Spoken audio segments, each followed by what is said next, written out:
உசிரே நீதானே நீதானே கடலாவும்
கோவிந்தா கோவிந்தா கோவிந்தா என்ற பேரில் இருக்கிறது இல்லையா?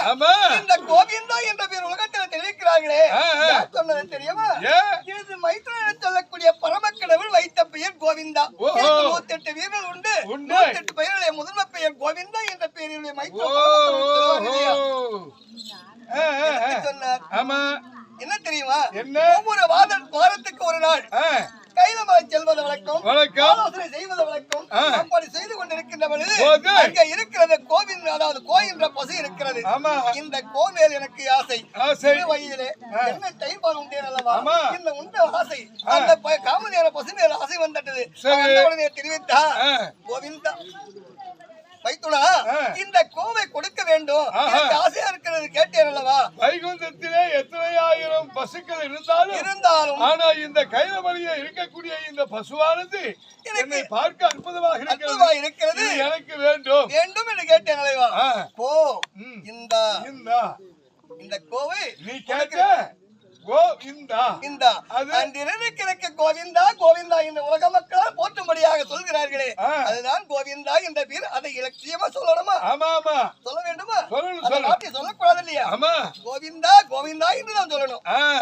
அப்படி இந்த சபை முன்பதாகவே வந்தானே நான் வந்திருக்கிறேன். ஆமா என்னை பார்த்தவனே தெரியும் தெரியும் இந்த வேடம் தான் ஆமா அப்படி என்பது எல்லாருக்கும் தெரியும். தெரியும் அப்படி இருந்தாலும் ஆமா இந்த சபையிலே என்ன தெரியுமா? என்ன? வானத்திலே என்ன இருந்தால் அழகு, அங்கே ஜொலி ஜொலி என்று ஜொலித்தக்கூடிய நட்சத்திரம் இருந்தால் அழகு, அதே போர்க்கடலிலே என்ன இருந்தால் அழகு, அங்க அலையோடு அலை மோதும் அந்த அலை இருந்தால் அழகு, இந்த சபையிலே பெருடு சபை இருக்கிறது ஆமா இந்த சபையிலே என்ன இருந்தால் அழகு, இப்படி அமைதியோடு அமர்ந்து கொண்டிருக்கக்கூடிய இந்த தலை இருந்தால் அழகு, தலை இருந்தால் அழகு, ஆமா இந்த தலையிலே என்ன இருந்தாலும் தெரியுமா? என்ன இருந்தால் அழகு, திருப்போடு இருக்க வேண்டும். ஆமா அவரை பார்ப்பது 2 கண்களால் ஆடிக்கொண்டு இருக்கிறோமே ஆமா இத பல்லாயிர கண்களால் பார்க்கிறார்களே ஆமா அந்த பல்லாயிர கண்களும் புன்சிரிப்போடு சிரிக்கணும். முகத்திலே புன்சிரிப்பு சிரித்து நம்மளை ஆசையோடு பார்க்கணும். ஆமா அப்படி பார்த்தால்தான் இந்த கலைக்கு அழகு. அழகு முதலிலே கிராம கலை 64 கலை இருக்கிறது. 64 கலையிலே கிராம கலை முதல் கலை. இந்த முதல் கலையிலே நம்ம பார்க்கின்ற பொழுது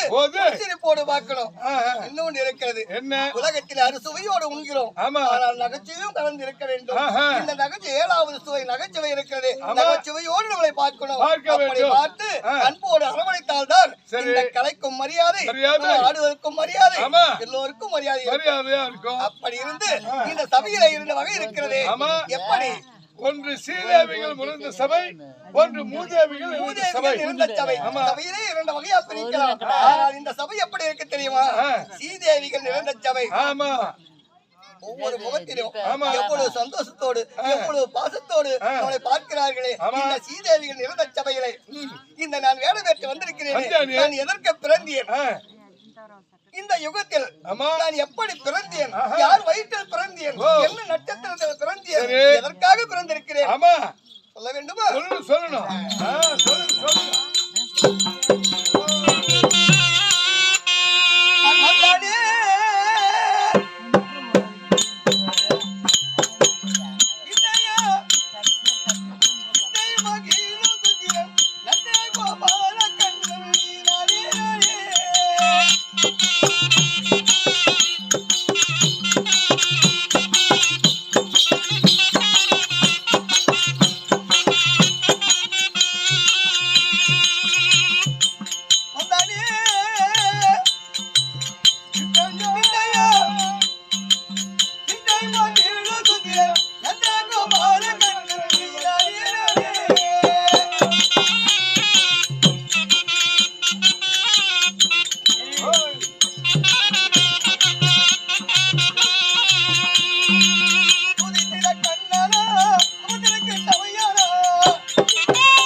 எப்படி எப்படி 4 வேதம் 6 சாஸ்திரம் 18 புராணம் 24 யாகமும் 32 தர்மம் 64 கலக்கியாலும் 96 தத்துவங்கள் 28 கேதியம் அறிந்து சாமுதம் தாத்விகம் என்பது 3 குணம் 3 குணத்தை அமளித்து மெய் வாய்க்கல் மதமார்ச்சல் சொல்லக்கூடிய 6 வகையை வெட்டி அடியோடு சாய்த்து காம விரோத மோகனமான 5 நில நோக்கி பஞ்சாயுதத்தை முதோட்டு பாலினில் வெண்ணெய் போலும் எள்ளினில் எண்ணெய் போலும் நீரும் பால்வகை கலந்த பரிபூர்ணமா பரிசுக்கின்ற திருமதி தேவகை அம்மனுக்கும் வசதி அவருக்கும் கற்பா சுதனாக அவதரித்து ஆமணி மாதம் வெள்ளிக்கிழமை இரவு 12 மணி ராத்திரி ஏப்பல்லை என்ற ஊரில் பிறந்தவன் சிறைச்சாலையில் பிறந்து நட்சத்திரம் தெரியுமா? ரோகிணி நட்சத்திரம் அஷ்டமி திதியிலே பிறந்தவன் எனது பெயர் ஸ்ரீஹரி கண்ணபிரான். ஓ ஸ்ரீஹரி கண்ணபிரான். ஆகட்டும் சுவாமி. அப்படி இருந்தாலும் இந்த யுகத்திலே கிருதியா யுகத்தில் விஷ்ணுவாகவும் கிருதியா யுகத்தில் ராமச்சந்திரமூர்த்தியாகவும் ஸ்ரீ துவாபரத்தில் திரு கண்ணனாக பிறந்திருக்கிறேன். அப்படி கண்ணனாக பிறந்தாலும் எதற்காக பிறந்தேன் தெரியுமா? மண்ணின் மேல் ஆசைப்படக்கூடாது. இந்த கலியுகத்தில் மண்ணின் மேல் ஆசைப்படக்கூடாது என்பதற்காக மகாபாரதம் முடிக்க வேண்டும். தருமனுக்கு 6 மாதங்கள் இளையவனாக பிறந்து இந்த 18 நாள் பாரத போரை முடிப்பதற்காகவே சரி கண்ணனாக உற்பத்தம் செய்து இந்த பிறந்திருக்கேன்.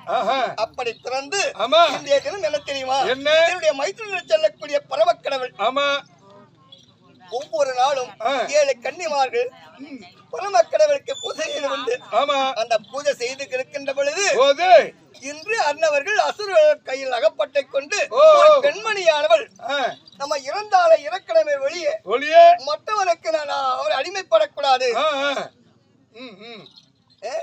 நம்ம இறந்து விட்டாலும் உயிர் போய்விட்டாலும் நம் மானத்தை காப்பாற்ற வேண்டும் என்பதற்காகவே கல்லாக சமைந்து இந்த 7 கன்னி பெண்களும் இருக்கிறார்கள்.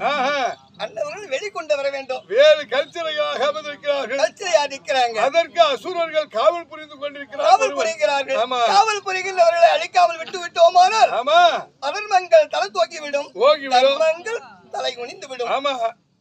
தர்மத்தை நாட்ட வேண்டும், அதர்மத்தை அழிக்க வேண்டும், அரக்கனை அழிக்க வேண்டும். அப்படி அரக்கனை அழிக்க வேண்டும் என்றால் ஒருவள் பிறப்பாள். இந்த உலகத்திலே இந்த கலியுகத்திலே பெண் தெய்வம் ஓம் சக்தி என்ற உலகமெல்லாம் போற்றப்பட வேண்டும். என்னுடைய தங்கையால் புகழ் பாட வேண்டும். சத்தியால் புகழ் பாட வேண்டும். என்னுடைய தங்கையுடைய பேர் வாங்க வேண்டும். என்னுடைய பேரும் விளங்க வேண்டும். இந்த கலியுகத்திலே உருவத்தோடு இருக்க கடவுளாக நான் சாபத்தை பெற்றிருக்கேன் இல்லையா? எங்கே கூப்பிடுகிறார்களோ அந்த விடத்தில் நான் வரம் கொடுக்கக்கூடியவன். அதே போல என் தங்கை என்று சொல்லக்கூடியவன் சத்தியானவளும் இந்த வருகின்ற பக்தருக்கு இந்த கலியுகத்தில் இருக்கக்கூடிய பக்தர்கள் வரமளிக்க வேண்டும் இல்லையா? அதனால என்னுடைய தங்கையை உற்பத்தம் செய்ய வேண்டும், அரக்கர்களை அழிக்க வேண்டும், கன்னி பெண்களை எழுப்ப வேண்டும். அதனால என்னை மைத்திரன் என்று சொல்லக்கூடிய பரமக்கடவுள் தியானம் செய்திருக்கிறார். போய் பார்க்கலாமே.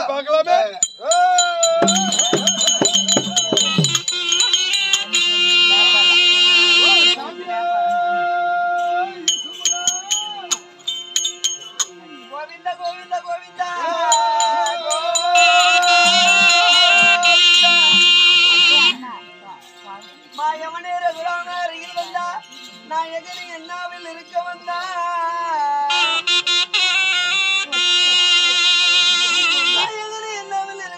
நான் தோறு உண்பாத துதிச்சேன் வந்தா ஆயர் குலத்தில் உதித்தவனே ஆயானேயா அப்பனே கருடை நீர் எனக்கு அன்புடன் காட்டி தந்திட்ட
எனக்கு ஒரு தங்கையாக விளங்கக்கூடிய பார்வதியா சிறந்தாழ்ந்து கரங்கொப்பி ஆதியிலே இந்த ஆதிசக்தி பிறந்திருந்தாலும் தங்காய் என்று அழைத்தாயே உன்னை படைக்கின்ற போது அத்தன்மை போலவே அண்ணனாகவே பாவித்துக் கொண்டிருக்கிறேன். இந்த தங்கிக்கு ஆபத்து என்ற அக்கனவே வந்து என ஆதரிக்கக்கூடிய அண்ணா ஆனா இருந்தாலும்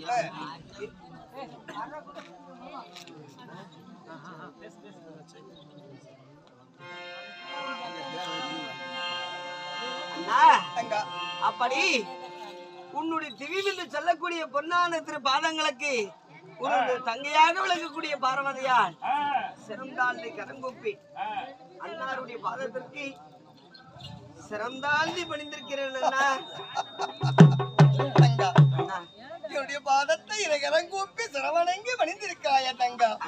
எழுந்திரும் தங்கா. அண்ணா கோவிந்தா, இந்த ஆண்டவருடைய திருப்பாதங்களை பணிய வேண்டுமானா அலை கடல் அடைவில்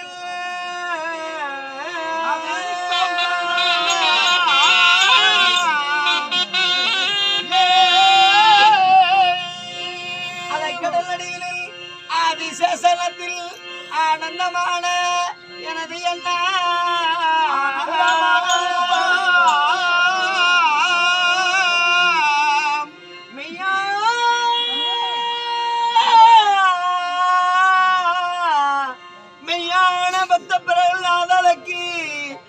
நரசிம்மாவதாரத்தை காட்சி தந்திட்ட இறுதி அண்ணா.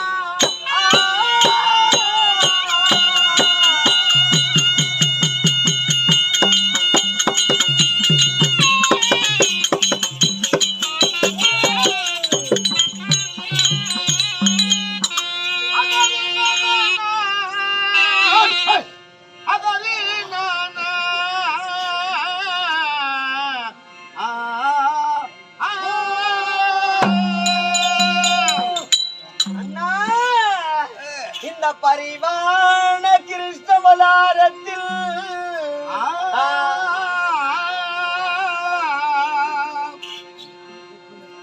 பரிவான கிருஷ்ணவதாரத்தில் பூதகி மறுத்து முளை உண்ட என் மூவா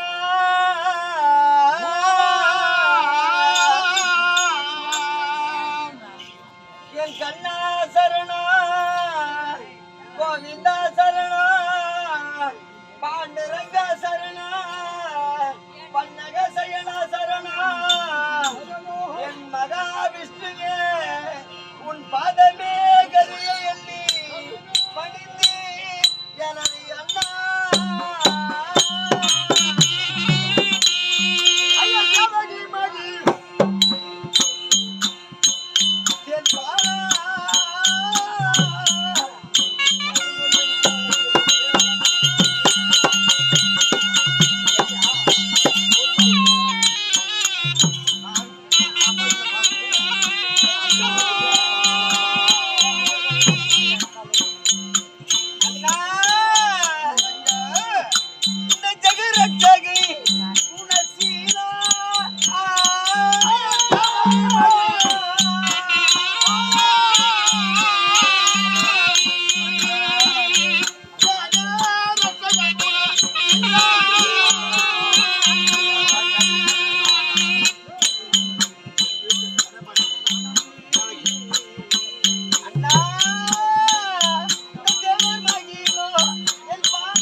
கோவிந்தா அதிபர சோதியாய் அன்னபகிரண்டமோ ஆதியா நின்ற நாமோ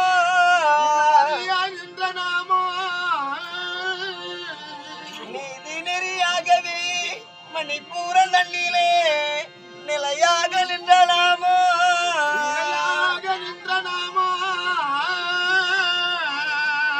நேசமுடனே கருட மகள் மீதில் ஏறி வந்து நின்று விளை யாடு நாமோ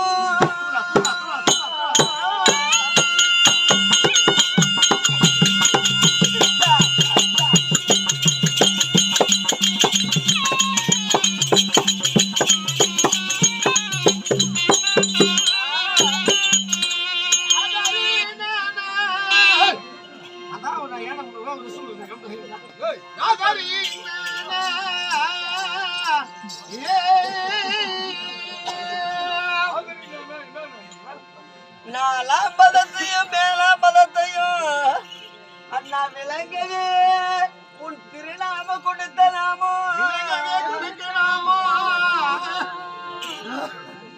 நான் அந்த பேரொழியாகவே விளங்கிடும் நமோ நமோ வென்ற நாமோ இந்த பக்தர்கள் எல்லாம் நாராயண ஹரி கோவிந்தா அப்படி என்று சொல்லி உன் பாதமே கதியே என்று நாடி வந்து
தங்கா என்னன்றா